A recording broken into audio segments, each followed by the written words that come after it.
और वहाँ पे उसने अपनी वाइफ की बलि भी दे दी और वो नॉर्मली वापस भी आ गया, जैसे उसको इस चीज़ का बुरा लगा ही ना हो। करण पिशाचिनी की सिद्धि के बारे में आपने सुना ही होगा। माना जाता है कि जो करण पिशाचिनी की सिद्धि होती है ये बहुत ही मुश्किल सिद्धि होती है 11 दिनों की, लेकिन अगर कोई इंसान इस सिद्धि को पूरा कर ले तो वो इंसान जो मन में आए करण पिशाचिनी की मदद से वश में कर सकता है। और ये भी माना जाता है कि करण पिशाचिनी अगर आपने वश में कर ली तो आपको वो किसी भी इंसान के बारे में कुछ भी बता देती है आपके कान में आके। बहुत सारे लोग होते हैं जिनकी आत्मा को मरने के बाद भी मुक्ति नहीं मिलती, और करण पिशाचिनी यही प्रेत आत्मा होती है जिसको लोग एक तांत्रिक विधि से अपने वश में कर लेते हैं। ऐसा माना जाता है कि ये जो करण पिशाचिनी की सिद्धि होती है ये कोई इंसान अकेला नहीं कर सकता। इसके लिए आपको कोई तांत्रिक, कोई अघोरी या फिर ऐसे इंसानों को साथ में रखना पड़ता है, वही आपकी हेल्प करते हैं इस सिद्धि को पूरा करने में। लेकिन अगर आप इस सिद्धि को अकेले पूरा करने की कोशिश करते हैं तो या तो आप पागल हो जाएंगे या फिर आपके साथ कुछ इतना बुरा होगा जो आपने एक्सपेक्ट भी नहीं किया होगा। और ऐसा ही कुछ इंसिडेंट आज मैं आपके सामने लेके आया हूँ, जिसमें एक इंसान ने करण पिशाचिनी की सिद्धि को पूरी करने की कोशिश की, वो भी अकेले, लेकिन इस चीज़ की उसको कीमत बहुत ही ज़्यादा भारी चुकानी पड़ी। तो चलिए शुरू करते हैं।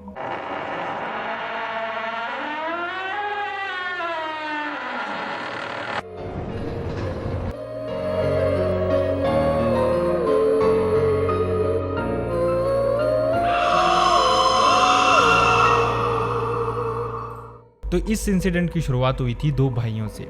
इनमें जो बड़ा भाई था उसका नाम था अतुल और जो छोटा भाई था उसका नाम था अनिकेत। ये दोनों भाई अपने 20s में थे और इनकी फैमिली का जो फाइनेंशियल स्टेटस था वो इनिशियली बहुत अच्छा नहीं था। लेकिन जो अतुल था इसकी बिजनेस में पकड़ अच्छी थी, मतलब ये रिसर्च वर्क वगैरह करता रहता था ये देखने के लिए कि कौन सा बिजनेस अच्छा काम कर सकता है। और अल्टीमेटली जैसा उसने प्लान किया था उसने एक शूज़ की शॉप खोली शुरू में, और ये जो अतुल की शॉप थी ये बहुत अच्छी चलनी शुरू होगी।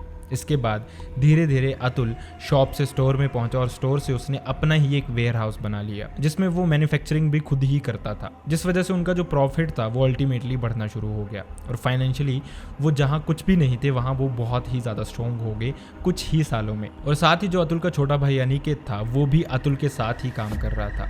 अतुल उसको किसी भी चीज़ की कमी नहीं रखता था। बेसिकली इस सबका जो फाइनेंस था वो अतुल खुद ही संभालता था, लेकिन जितने भी पैसे अनिकेत को चाहिए हों अतुल उसको देता रहता था। मतलब अपनी तरफ से वो कोशिश करता था कि अनिकेत को कोई कमी ना हो।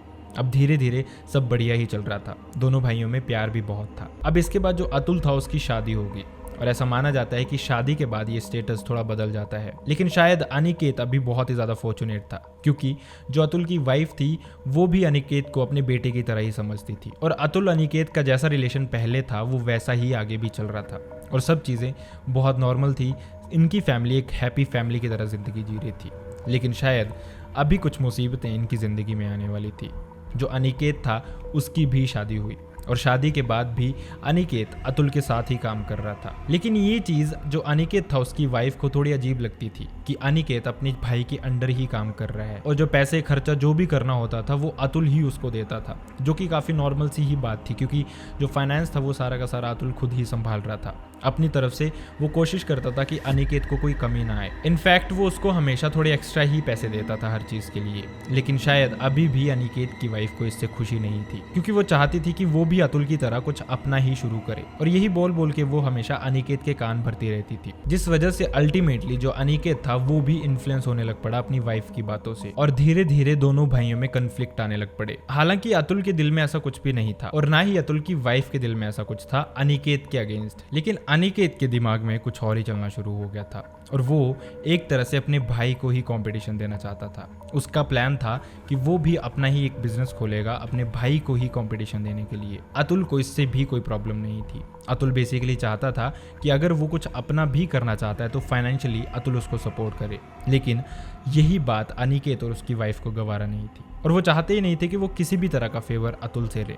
और ऐसा ही चलता रहा और अनिकेत ने अल्टीमेटली जो प्लान किया था वो उसने एग्जीक्यूट भी किया। लेकिन इसके लिए अनिकेत ने लोन अपने सर पे ले लिए, कुछ लोगों से उधार ले लिए अपने सर पे, और जैसा अतुल ने शुरू किया था धीरे धीरे स्टेप बाय स्टेप उसने सीधा ही ठीक ठाक पैसा इन्वेस्ट कर दिया अपने बिजनेस पे। लेकिन इसके लिए शायद स्किल्स भी चाहिए थे जो सिर्फ अतुल के पास थे, और अनिकेत का बिजनेस उस तरह से रन नहीं कर रहा था जैसा उसने एक्सपेक्ट किया था। धीरे धीरे टाइम बीतता गया और जिन भी लोगों से अनिकेत ने पैसे उधार लिए थे वो सब उसके पीछे पड़ गए पैसे वापस लेने के लिए। अब इसके बाद जो अनिकेत था उसको कोई वे आउट ही नहीं नजर आ रहा था कि वो करे तो करे क्या। जिस तरह से उसने अतुल को मना किया था वो अतुल की हेल्प भी नहीं ले सकता था। तो अनिकेत और उसकी वाइफ बहुत ही बुरे फंस गए हुए थे। अब इसके बाद धीरे धीरे उनको एक वे आउट नजर आने लगा था। असल में जो अनिकेत की वाइफ थी उनके जो फादर थे वो ब्लैक मैजिक जैसी चीजें जानते थे, मतलब जो छोटे मोटे टोटके वगैरह होते हैं वो उनको बहुत अच्छे से आते थे। और वहीं पे उन्होंने उन चीज़ों पे ही विश्वास करना शुरू कर दिया। कुछ विधियां थी जो कि अनिकेत के ससुर ने उनको बताई करने के लिए और उन्होंने वैसा ही करना शुरू कर दिया। और अल्टीमेटली जो अनिकेत था उसको इसके रिजल्ट्स भी दिखने शुरू हो गए छोटे लेवल पे। जो उसका बिजनेस था वो धीरे धीरे ग्रोथ पकड़ने लगा था। लेकिन शायद अनिकेत को रिजल्ट्स जल्दी चाहिए थे और वो चाहता था कुछ बड़ा करना, इसीलिए उसका इंटरेस्ट थोड़ा सा ब्लैक मैजिक जैसी चीज़ों में बढ़ना शुरू हो गया। और धीरे धीरे उसको पता चला करण पेशाचनी के बारे में। उसने बहुत ज़्यादा रिसर्च की इसके बारे में और अल्टीमेटली उसको पता चला कि अगर वो करण पेशाचनी की सिद्धि पूरी कर लेता है तो शायद उसकी ज़िंदगी के जितने भी दुख हैं वो ख़त्म हो जाएंगे और साथ ही जो वो चाहता था अपने भाई से बड़ा बिजनेस करना उसमें भी शायद वो सक्सेसफुल हो जाए। और इसी वजह से उसने रिसर्च करना शुरू कर दी कि वो करण पेशाचनी की सिद्धि कैसे कर सकता है। उसने बहुत सारे तांत्रिकों से मिलना शुरू कर दिया इसी के बारे में जानने के लिए, लेकिन जितने भी तांत्रिक थे उन्होंने उसको मना ही किया कि ये सिद्धि खुद से मत ही करना। बहुत सारे ऐसे तांत्रिक थे जिनको ये सिद्धि खुद भी नहीं आती थी और जिनको आती थी उन्होंने उसको मना किया कि अकेले मत करना, नहीं तो इस वजह से तुम्हारा बहुत भारी नुकसान भी हो सकता है। लेकिन अनिकेत को ये बातें मजाक लग रही थी। उसने ऐसे बहुत सारे मंत्र रिसर्च किए, बहुत सारी विधियां रिसर्च की जिस तरह से वो करण पेशाचनी की सिद्धि पूरी कर सकता था और उसने ये करण पेशाचनी की सिद्धि अपने आप अकेले ही शुरू कर दी। इसके बारे में अवेयर थी सिर्फ और सिर्फ उसकी वाइफ, उसको छोड़ के। जो अनिकेत के ससुर थे उनको भी इसके बारे में नहीं पता था। शायद उनको पता होता तो वो भी अनिकेत को इसके बारे में समझाते, क्योंकि बेसिकली उन्होंने भी इसके बारे में सुन ही रखा होना था। लेकिन अनिकेत और उसकी वाइफ ने किसी से भी इसके बारे में डिस्कस नहीं किया।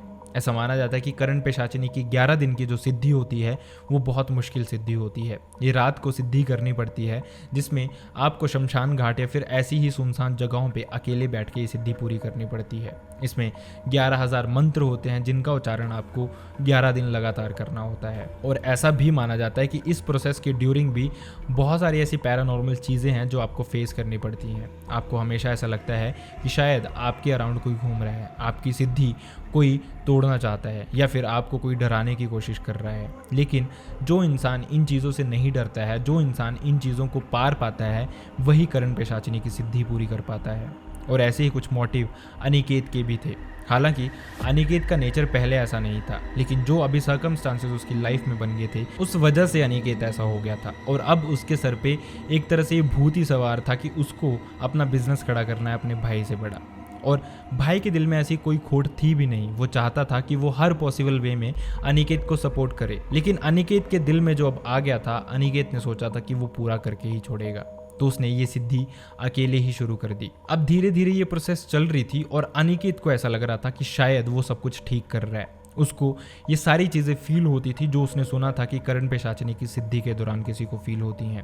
उसको अपने सराउंडिंग में एक अपीयरेंस फील होती थी। उसको लगता था कि जब वो ये सिद्धि कर रहा है तो कोई उसके आसपास घूम रहा है, कोई प्रेत आत्मा या फिर कुछ ऐसी ही चीज़ जो कि उसकी शायद ये सिद्धि भंग करने की कोशिश कर रही है। लेकिन उसने मन बना लिया था कि उसको ये सिद्धि पूरी करनी ही करनी है। धीरे धीरे जो अनिकेत था वो एक तरह से पागल ही होने लग पड़ा था इस सारे प्रोसेस को लेके। बस उसके दिल में, उसके दिमाग में एक ही चीज़ थी, करण पेशाचनी की सिद्धि पूरी करना। और वो मोस्ट ऑफ द टाइम्स इसी सिद्धि की प्रोसेस में बिताता था।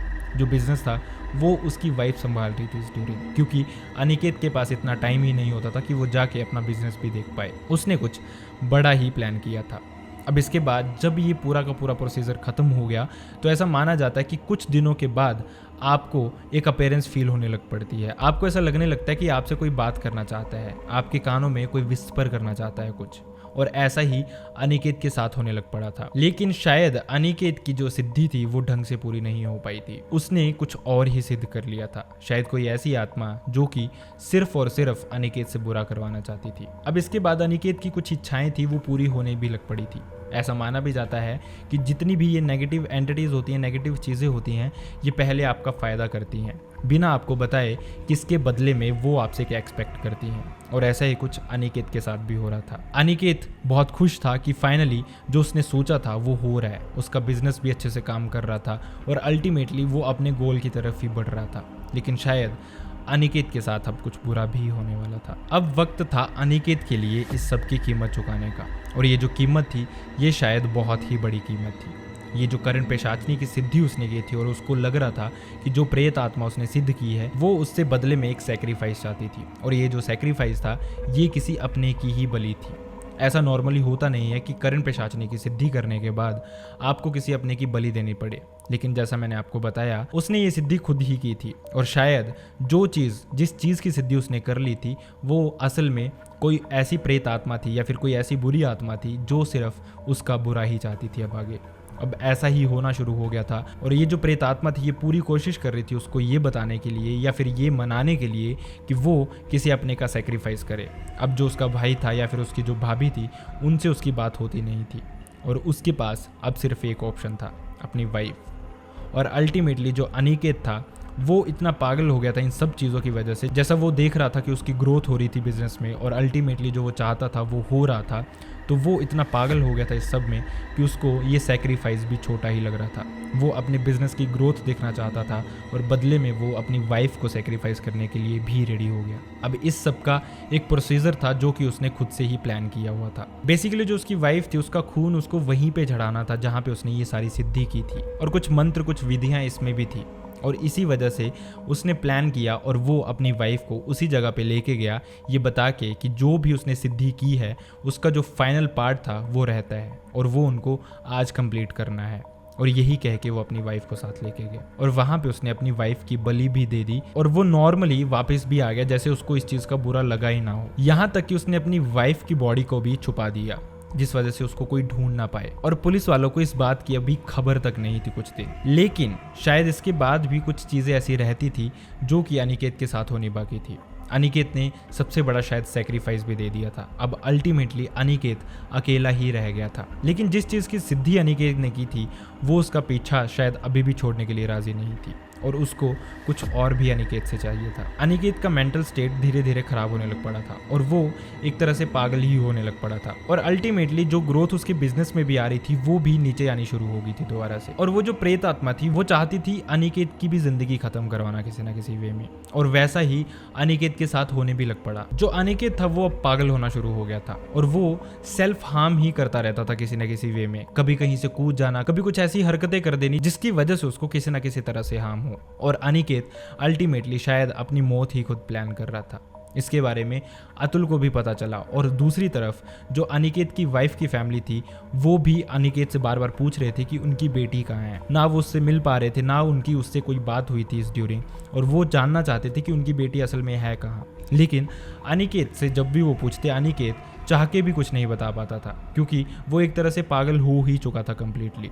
अतुल ने भी बहुत कोशिश की जब उसको पता चला अनिकेत के बारे में कि इस तरह से अनिकेत की मेंटल स्टेट यहाँ पे पहुँच गई है, और वहाँ से पूरी कोशिश की अतुल ने भी उसको बचाने की। लेकिन जो अनिकेत था उसको वो प्रेत आत्मा अभी भी बहुत परेशान कर रही थी। वो कभी कभार रात को अपने घर पे जोर जोर से चीखता था, जैसे उसको कोई परेशान कर रहा है, उसको कोई मार रहा है, उसको पीट रहा है। बहुत सारे पड़ोसियों ने भी ये आवाज़ें सुनी थी, लेकिन वो अनिकेत के बारे में जानते थे कि किस तरह से वो अपने भाई का भी नहीं बना, तो कोई भी इंसान वहाँ पे उनकी फैमिली में इंटरफेयर करना ही नहीं चाहता था। लेकिन जब ये चीज़ें बहुत ही ज़्यादा एक्सट्रीम हो गई तो पड़ोसियों ने भी कोशिश की कि अंदर जाके वो देखें असल में है क्या, लेकिन शायद इस समय तक बहुत देर हो चुकी थी।